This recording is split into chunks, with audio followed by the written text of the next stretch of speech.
Okay, we're back, and we're going to now talk about uh, part two of the units in reverse engineering lecture. I'm going to get into the problem a little bit more. That is our homework. So let's look at homework 9 a little bit. So let's review what we're doing here. We've been involved with the setup of a new manufacturing facility for our Lexington plant. Our Lexington plant currently makes an antibiotic, but we are going to extend it to a compound called D5W, which is a liquid solution of deionized water and dextrose powder. Remember, the dimensions of that are that's 5% or 5 grams, if you will, of dextrose powder for 100 milliliters or 100 grams of water. So they call that a 5% solution. Our challenge is this. We've been asked by our boss to go ahead and size the deionized water tank and the dextrose hopper for 1 week's worth of production. So that is the challenge that we're faced with here. And let's look at the problem. Let's see if I can do this. Let's see if this works. So here is what the problem looks like. We are making a solution that looks just like this. This is a bag here of D5W. This is what's supplied to the hospital. They get cases and cases of this. It's in a particular bag. This particular one is a 600 milliliter bag. Your bag is going to be of a different size. These generally come in sizes of 250 milliliters, 500, 1,000, and then the hospitals deliver that based upon the needs of the patient. It's used to keep a patient hydrated, and it also provides electrolytes to keep their system in balance. So it's very, very important for rehydrating patients. In our particular manufacturing line, we know that we're building a 600 milliliter container, and it's going to be the 5 gram per 100 milliliter solution. Now here's some additional information. In this case, this particular example has 75 containers per hour, and this plant is running 11 hours a day, 6 days a week. The first question that we're being asked here is the density of the dextrose powder.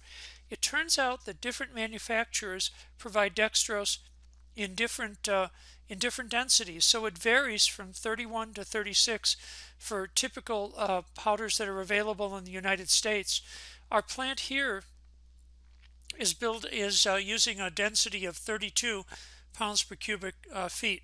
So I'm going to ask you to justify the density that you're using for your calculation. In this case, this is what the plant is buying, but I want to ask you the question, what should we be using for our calculation? If we were doing this for real, which density should we use? And you have to think a little bit about this issue here of what we're building. Basically, you don't want to undersize the hopper. So I'm going to leave you with that and ask you to ponder that a little bit. For your calculations, you're going to have to use the density that's provided here. Technical question 1 asks you to compute the volume of deionized water that we're going to need per week. It goes through a process here of walking through from our metric system ultimately to gallons. Why are we using gallons? Well, the answer is that we have several tanks available to us in storage, but they're sized in gallons. They were built by a U.S. manufacturer who worked in gallons, so we need to figure out which of those tanks is appropriate. So you're going to have to find the volume in gallons. That's our first technical question. The second technical question is we need to know the volume of that hopper. Again, we work in the metric system when doing medical products, but our hopper manufacturer, who's going to actually weld this thing together for us, works in the standard US system. They want cubic feet. So we're ultimately going to have to work that back from kilograms of dextrose to cubic feet. So let me show you an example calculation that I did. Okay, so here's an example. Now the numbers are slightly different, but I want to walk through how I actually did this. The first thing is, if I can highlight this here, is I looked at what I was given. Okay, let's see if I can highlight this here. I'm going to see if I can do this. So look at what I was given here. I was given a volume of this in particular case here is a 400 milliliter container. Okay, so we're building these bags. Remember these bags here up above? We're building bags. In this case, it's going to be a 400 milliliter bag. So each bag is 400 milliliters, and this particular plant produces 200 bags per hour. Production is 18 hours a day. They really work this plant, and they work 5 days in the week. So from that, I should be able to figure out how many milliliters per week of dextrose I need. My density in this case is 36 pounds per cubic feet. This is a very high density dextrose. And my concentration is 5 grams per 100 milliliter. That is the definition of D5W. So the first thing I did is I wanted to figure out how many milliliters per week I needed. So I take container volume in milliliters times the 200 bags per hour, and that gives me the number of milliliters per hour that I'm consuming. Then I multiply by the production rate per day, so now I have milliliters per day, and then I multiply by the hours, by the days per week, and now I have the total milliliters per week. So that's the total amount in milliliters I need per week, but that doesn't, milliliters is a weird unit to work in, so I'm going to convert that to liters.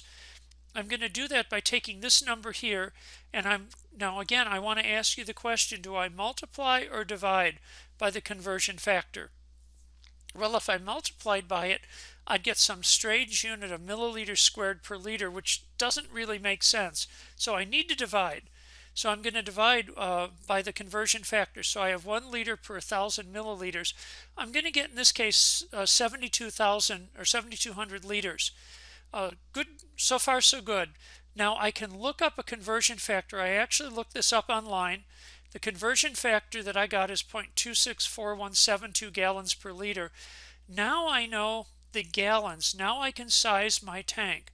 So if I have tanks that are 500, 1,000, 1,500, and 2,000, now I have a pretty good idea of what size tank that I'm going to get out of storage. And I'm probably going to want to use the 2,000 gallon tank. Now here's the second thing is, let's work on the mass of the dextrose. Okay, so I'm going to take advantage of the fact that I have a concentration which tells me the grams per 100 milliliters.